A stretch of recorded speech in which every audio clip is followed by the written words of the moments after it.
학교폭력. 참 마음이 무거워지는 단어죠. 내 아이에게만큼은 절대 일어나지 않았으면 하지만 또 누구에게나 닥칠 수 있는 게 현실입니다. 그런데 우리가 흔히 생각하는 학교폭력과 법이 바라보는 학교폭력 사이에는 생각보다 큰 차이가 있습니다. 오늘 여러분이 놓치고 있을지 모를 그 진실에 대해 이야기 나눠보겠습니다.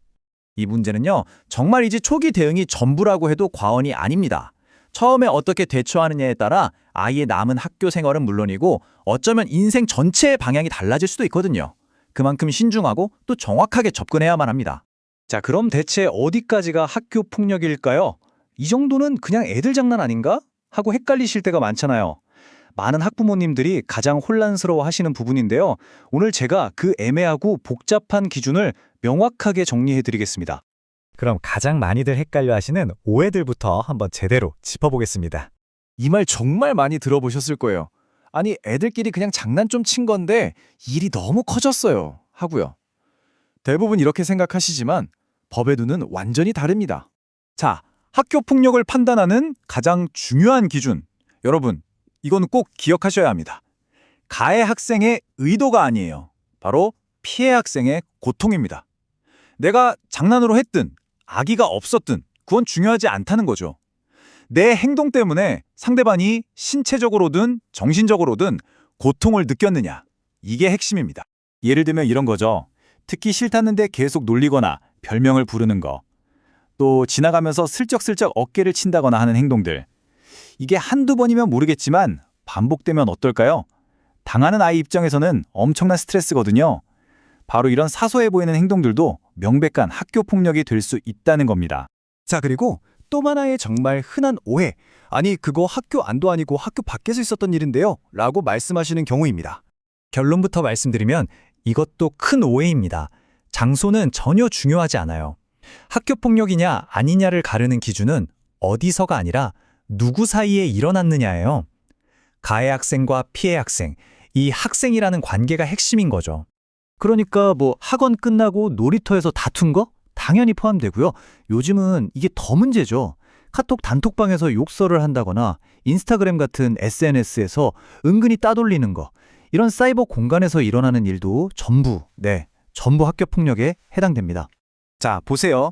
우리가 생각했던 것보다 학교 폭력의 범위가 훨씬 넓죠. 근데요, 이게 학교 폭력이다라고 하는 것과 이 문제를 실제로 해결하는 건 이건 완전히 다른 차원의 이야기입니다. 진짜 싸움은 바로 지금부터 시작되거든요. 학교 폭력 사건을 다룰 때요, 그냥 누가 누구를 때렸다더라 이런 사실만 가지고는 끝나지 않아요. 이건 사실의 싸움이 아니라 입질과 해석의 싸움입니다. 예를 들어 카톡 대화 내용이 있어요. 이건 명백한 증거죠. 하지만 그 대화의 맥락, 그 미묘한 뉘앙스를 위원들이 어떻게 받아들이고 해석하느냐에 따라서 결과가 정말 하늘과 땅 차이로 달라질 수 있습니다. 바로 이 지점에서 부모님들이 가장 힘들어 하십니다. 이렇게 복잡하고 또 감정적으로도 힘든 과정을 혼자서 다 감당하기란 솔직히 너무 어렵습니다. 객관적인 증거를 찾고 그걸 논리적으로 설득력 있게 전달하려면 전문가의 도움이 꼭 필요한 이유가 바로 이겁니다. 제가 지난 몇 년간 학교폭력대책심의위원회에 300번 넘게 참여하면서 정말 수많은 사건들을 봤습니다.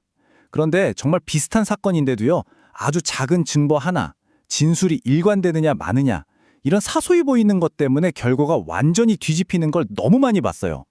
그 경험을 통해서 알게 된 거죠. 무엇이 결정적인 차이를 만드는지를요. 저는 과거에 심의위원회 위원으로 직접 활동했었고요. 그 경험을 바탕으로 지금은 우리 아이들과 학부모님들의 편에 서서 돕고 있습니다. 저희가 하는 일은요, 억울한 아이의 목소리가 위원들에게 왜곡 없이 제대로 전달될 수 있도록 돕는 겁니다. 흩어져 있는 사실 조각들을 모아서 탄탄한 논리로 만들어 드리는 거죠.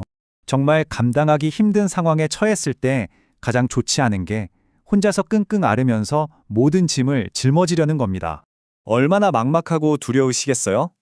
하지만 절대 혼자가 아니라는 걸 기억해 주세요. 제가 처음에 말씀드렸죠? 단 한 번의 잘못된 대응이 아이의 인생을 흔들 수 있다고요? 그렇기 때문에 그 중요한 첫걸음, 저희가 곁에서 든든한 길잡이가 되어드리겠습니다. 오늘 이야기가 어디서부터 시작해야 할지 막막했던 분들께 작은 이정표가 되었기를 바랍니다.